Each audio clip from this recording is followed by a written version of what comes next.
So Pisces, welcome po sa inyong reading. So this is for April 1st to April the 7th to reading. Para po sa mga bago, don't forget to click the subscribe button, smash the like button, comment below kung kayo po yung nakaka-resonate, and hit the notification bell. Kung gusto niyo pong sumali sa ating live sessions, doon po yan sa ating kabilang channel, that is Babaylan TV. No, yan po ang ating unang channel catered for our international audience. So nagla-live tayo doon. I want you to know that this is a general reading. You may resonate po sa entire reading na ito or baka konti lang. Take what's only yours. Pisces, bakit parang tapos na tayo sa pagiging complacent, no? Um, we are actually struggling right now how to be more productive in our life, no? So parang nagpa-budging budget tayo nung mga panahong mga nakaraang araw, nakaraang linggo, nakaraang buwan, or nung nakaraang taon. So parang sinampal tayo um, ng ating either konsensya, higher self, no? Ng ating intuition. Hoy, hindi ka ganyan. So I think that you are wanting to leave a specific bisyo. It could be a bisyo, sobrang tulog, sobrang panonood, no? Binge watch, ayan. You want to mature. You want some more learnings. I feel like may mga nangyari, we are still in the Mercury retrograde. And I feel like that is a blessing of this new information. Siguro kinuha na ng retrograde itong ating um, ka, katamaran. Dumating pa itong solar eclipse. So we were shaken, hindi mo napansin na parang lately, no, especially itong mga nakaraang araw, ang nung bago mag 29, so that's 28, 29, and 30, no? Ang hirap makatulog. Hirap na hirap tayong makatulog. Kasi tayo pa man din, no? Ang ang ating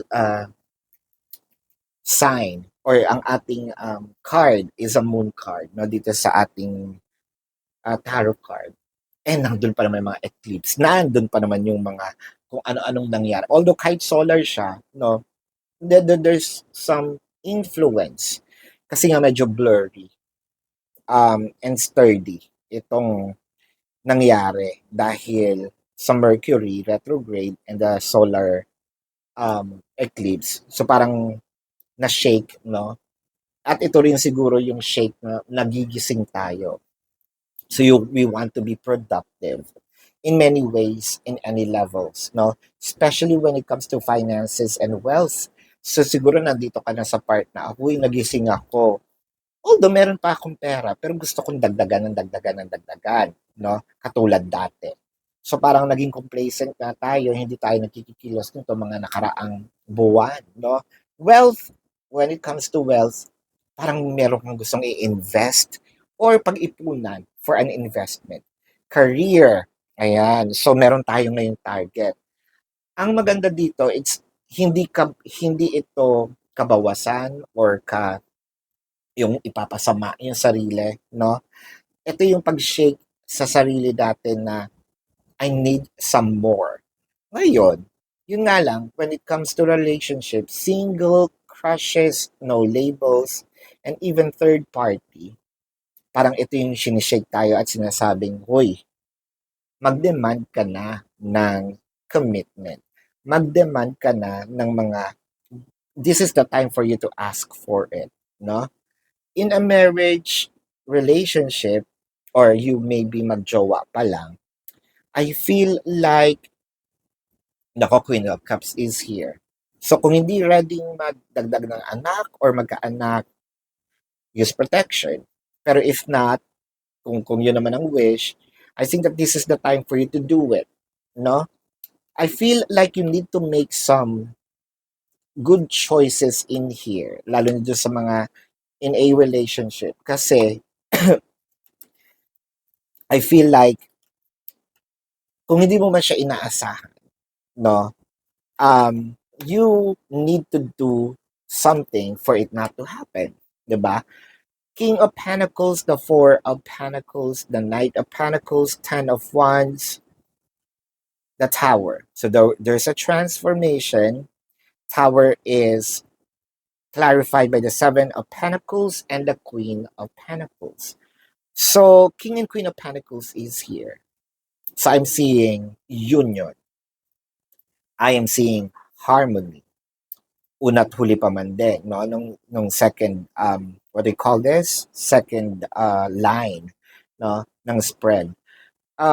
Kaso, I feel like ayaw nating, naku, kailangan yatang kumbinsin itong si person. Dahil, or itong energy na ito, dahil feeling ko na stuck. So, tayo na-awaken, itong energy sa kabila, no? It felt like they were stuck and they're having a hard time for to be on our pace. So anong gagawin? When it comes to finances, I feel like this is not the right time for you to invest kahit meron, no? Or to do something, especially nandito pa rin tayo sa retrograde. Might as well use this knowledge or this time, no, to plan more ahead, siguro right after retrograde na lang. And sa wealth, no, medyo ikip muna natin itong mga kaperahan, abundance, kayamanan mo, no, after the retrograde na lang, no. When it comes to career or job, uh, kailangan mong kailangan may basagin ka, meron kang sirain, no. Hindi sirain ng ibang tao, hindi mo kailangan sirain sarili mo. The idea, what I'm trying to say, may idea ka na kailangan basagin. May idea ka na kailangan itapon na because it's not working anymore for you to achieve the harmony. Because if you're going to bring that baggage into this right after the retrograde, I feel like there's no progress. Kaya nga nandito, you need to do something. You have to do some transformation in here. Even if it takes, no, kahit na mahalagang-mahalaga pa yan, no, declutter. Ayan. For singles, crushes, no labels, and third part. Yes, you may ask for it. Kasi ang hindi pag-ask nito, I feel like mahihirapan na naman tayong kunin. Ah, kasi when it comes to this, baka mama, imbis na ito yung time para maibigay sa atin ang commitment, baka ito pa yung time na mas lalong tumagal yung ating agony of waiting, no? In a marriage and in a relationship, I'm seeing here this is also the time for you to make some agreements, plans. I am seeing kung meron man kayong mga hindi pagkakaunawaan, I think that this is the time for you to talk about this para at least magkaroon ng harmony, no? One thing's for sure, gising na gising ka na, no? Um, you just need to wait right after the retrograde and then do something about it because this is really the time para magkaroon tayo ng initiative to get the abundance that we are been praying for, no? This is your reading, Pisces. Gusto ko lang pong ipaalala sa inyo na sa kabilang channel, Babaylan TV, doon po tayo nagla-live, no? So kung gusto mo pong sumali, you're very much welcome. Kung ayaw nyo po, kung hindi nyo maabutan, pwede naman kayo magtanong dito sa comment section as long as yung question po is answerable by yes or no. Pero kung hindi kayo papatulugin ng yes or no, dumiretso na po kayo dun sa ating website. Sa description box ng video na ito, there is a link. Click the link, you will be routed to my website. Nandun po yung information, name, number, QR code for your reference. Nandun din po yung amount per question. Take advantage of the 4 questions plus 1 kasi discounted po yon. And if you want to book a private reading, nandun din po siya. no? Or sumali kayo dun sa ating Facebook, no? Para manalo ng free personal reading.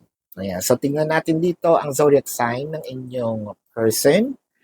I'm seeing Taurus, Virgo, Sagittarius, Leo, Pisces, Capricorn, Aries, napaka-dominant ba? Scorpio, yan. So, this is your reading. Love and light. Namaste. See you po sa susunod na readings. Goodbye.